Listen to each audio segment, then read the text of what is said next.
நானும் மாஸ்டர் ஆச்சே, கொஞ்சம் மரியாதை கொடுக்கலான்னு பார்த்தா ஓவரா தான் பேசிக்கிட்டு இருக்க. அப்படிங்களா? ரொம்ப ரொம்ப சாரி சார். அப்படித்தான்டா பேசுவேன், அப்படித்தான் பேசுவேன். பாத்தியா விஜயா, இதுதான் இவளுடைய உண்மையான முகம். இப்படி ஒரு பச்சை துரோகியா நீ இருப்பேன் நான் நினைக்கவே இல்ல. நான் என்ன உனக்கு துரோகம் பண்ண? சொல்றேன், மக்களுக்காக சொல்றேன். பின்ன நீ பண்ணதெல்லாம் துரோகமே இல்லையா? நம்பிக்கை துரோகம். பயப்பிடிச்சிட்டான். எல்லாம் டெக்னாலஜி. என்ன பார்வதி, விஜயா தான் ஏதோ புரியாம பேசிக்கிட்டு இருக்கானே. சோதிக்காதீங்க.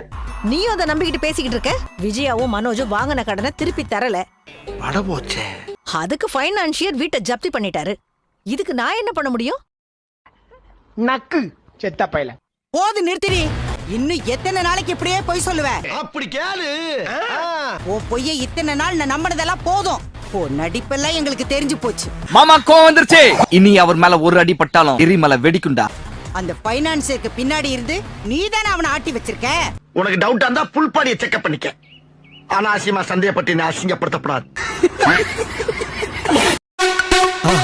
மறக்காம சர்ப்ரைஸ் பண்ணுங்க. தேங்க்யூ.